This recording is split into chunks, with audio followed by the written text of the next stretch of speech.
Assalamualaikum warahmatullahi wabarakatuh. Selamat pagi anak-anak. Halo, jumpa lagi dengan Miss Karin ya hari ini untuk melanjutkan pembelajaran kita. Hari ini kita akan belajar tema 3, benda di sekitarku, subtema 3 tentang perubahan wujud benda, yaitu pada pembelajaran 3. Miss Karin harap anak-anak di rumah semuanya dalam keadaan sehat dan siap untuk menerima pembelajaran hari ini. Seperti biasanya, untuk mengawali kegiatan kita pada pagi hari ini, kita berdoa dulu ya. Anak-anak silahkan berdoa di rumah masing-masing. Berdoa dimulai.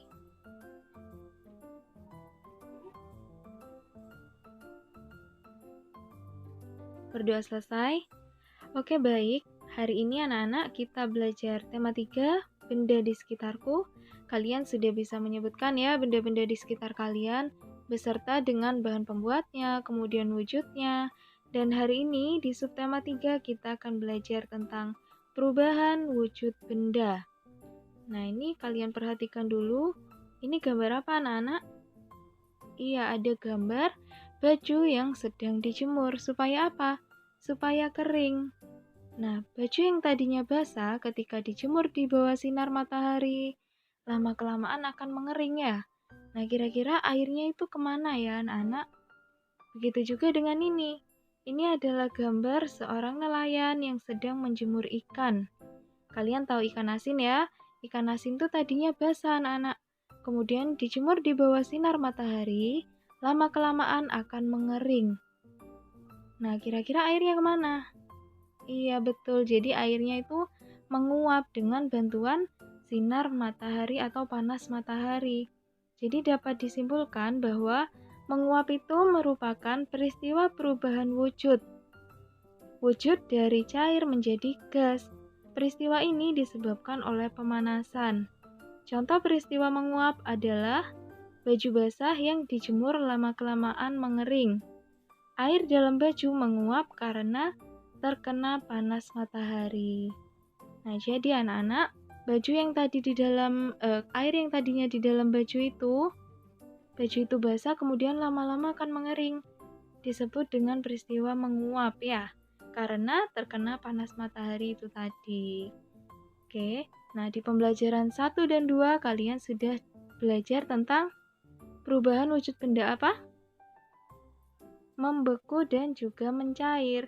Nah, di pembelajaran 3 ini kita akan belajar tentang menguap, seperti itu ya.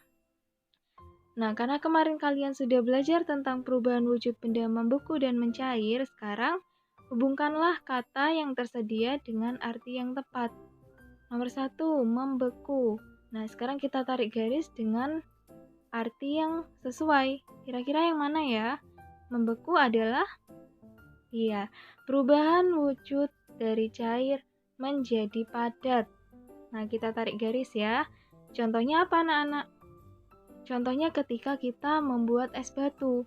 Es batu tadinya adalah air yang sifatnya apa? Wujudnya apa? Cair ya. Kemudian kita letakkan di dalam freezer, yaitu suhunya dingin, sehingga berubah wujud menjadi padat. Nah, itu adalah contohnya. Kemudian sekarang yang menguap. Sudah kita bahas barusan, menguap adalah perubahan wujud dari cair menjadi gas. Nah, contohnya sudah barusan kita bahas ya, yaitu ketika kita menjemur pakaian, menjemur ikan sampai kering, itu adalah proses menguap, yaitu perubahan wujud benda dari cair menjadi gas. Kemudian yang terakhir adalah mencair, yaitu perubahan wujud dari padat menjadi cair. Misalnya dalam kehidupan sehari-hari, ketika kalian membeli es krim, kemudian kalian letakkan di atas meja. Lama-kelamaan es krim itu akan mencair anak-anak. Es krim yang tadinya padat, kemudian jika diletakkan di dalam di suhu yang tidak dingin, tidak di dalam freezer ya misalnya, lama-kelamaan akan mencair menjadi air wujudnya. Nah, itu dinamakan dengan proses mencair atau perubahan wujud dari padat menjadi cair. Oke, sampai sini sudah paham ya? Anak-anak, Matahari membantu proses penguapan yang terjadi di muka bumi. Jika tidak dengan bantuan sinar matahari, baju yang dijemur sulit mengering. Matahari mempunyai peran yang penting bagi kehidupan manusia di bumi. Jadi selain matahari itu memberikan manfaat untuk tubuh kita, menyehatkan tubuh kita, matahari juga bermanfaat untuk apa anak-anak? Di dalam kehidupan sehari-hari yaitu mengeringkan pakaian, seperti itu ya. Nah, keindahan matahari mengilhami seniman untuk membuat gambar dekorasi. Gambar dekorasi yang bertema matahari. Ada beberapa motif matahari di sekitar kita. Lihatlah motif di bawah ini. Nah, itu adalah contohnya ya. Jadi, gambar dekorasi itu mempunyai banyak sekali motif. Kita sudah pernah belajar tentang motif tumbuhan. Kemudian apa lagi? Ada juga motif hewan. Nah, untuk kali ini di pembelajaran ketiga, kalian lihat ya di sana ada motif matahari. Nah, ada 3 contoh, kalian perhatikan itu sangat indah ya anak-anak, dengan warna yang sesuai. Nah, nanti kalian bisa mencobanya sendiri di rumah membuat karya gambar dekorasi.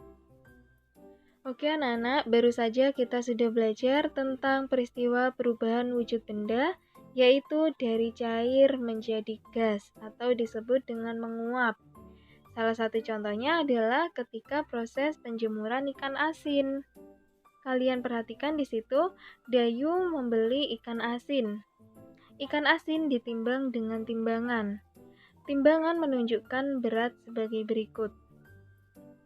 Berat ikan asin 2 kg 500 gram atau 2 kg 500 gram.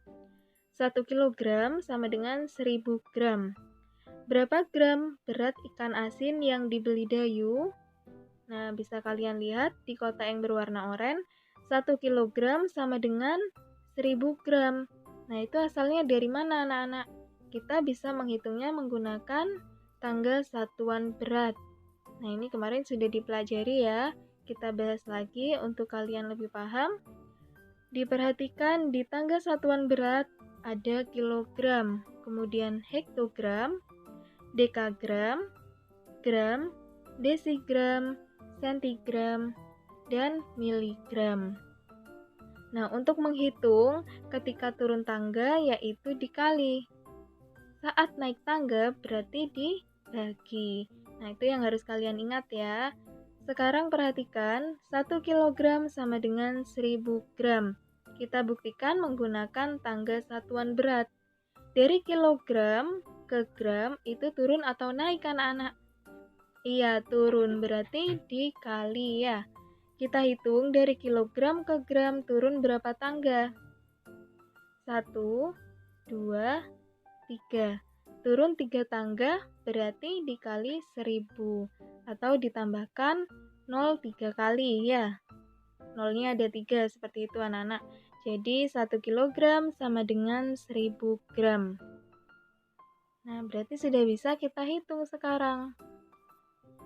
Kalau 1 kg sama dengan 1000 gram, sekarang 2 kg 500 gram sama dengan titik-titik gram. Kita ubah berarti anak-anak. Yang tadinya satuannya kilogram, kita ubah menjadi gram. Ya, 2 kg kita ubah menjadi gram yaitu berapa? Iya, 2000 gram ya anak-anak. Sudah benar. Kemudian ditambahkan dengan 500 gram. Untuk yang 500 gram tidak perlu diubah satuannya karena sudah sama ya. Kemudian 2000 gram ditambah 500 gram sama dengan 2500 gram. Oke, itu adalah hasilnya. Jadi anak-anak, berat ikan asin yang dibeli Dayu yaitu 2500 gram. Seperti itu ya. Nah, untuk Miss Karin ingatkan, nanti kalau menulis jangan lupa tanda sama dengannya diluruskan ya anak-anak. Nah, ini untuk contoh yang pertama. Ada contoh lagi di sini, kalian perhatikan dulu. Timbangan menunjukkan berat kerupuk 1300 gram. Berapa kilogram berat kerupuk? Nah, yang ditanya adalah kilogram. Berarti kita harus mengubah satuannya, anak-anak. Diperhatikan lagi di tulisan yang ada di dalam kotak kuning. 1.300 gram kita pecah ya, yaitu berasal dari 1.000 gram ditambah 300 gram. 1.000 gram kita ubah menjadi kilogram, yaitu 1 kilogram. Sekarang bisa kita jumlahkan dengan 300 gram, jadi hasilnya berapa anak-anak? Kerupuk yang dibeli Dayu adalah 1 kilo 300 gram. Nah, seperti itu ya caranya. Itu contohnya juga ada di buku paket kalian, tema 3, halaman 147 dan 148. Nah, jika kurang paham nanti kalian bisa menyaksikan ulang video ini atau juga bisa kalian baca di buku paket kalian ya. Oke anak-anak, materi pada hari ini cukup sekian. Tadi kita sudah belajar tentang peristiwa perubahan wujud benda dari cair menjadi gas atau menguap. Kemudian kita sudah belajar tentang macam-macam gambar dekorasi. Dan yang terakhir kita sudah belajar tentang menghitung berat dengan menggunakan satuan berat ya. Oke, jika ada yang kurang dipahami bisa bertanya kepada Bapak Ibu Guru. Untuk tugasnya nanti akan Miss Karin share di Google Classroom ya. Oke, pesan Miss Karin jangan lupa untuk menjaga kesehatan di rumah, kemudian tetap tekun belajar dan menjadi anak yang patuh kepada kedua orang tua. Oke, sekian dari Miss Karin. Semoga bermanfaat. Wassalamualaikum warahmatullahi wabarakatuh.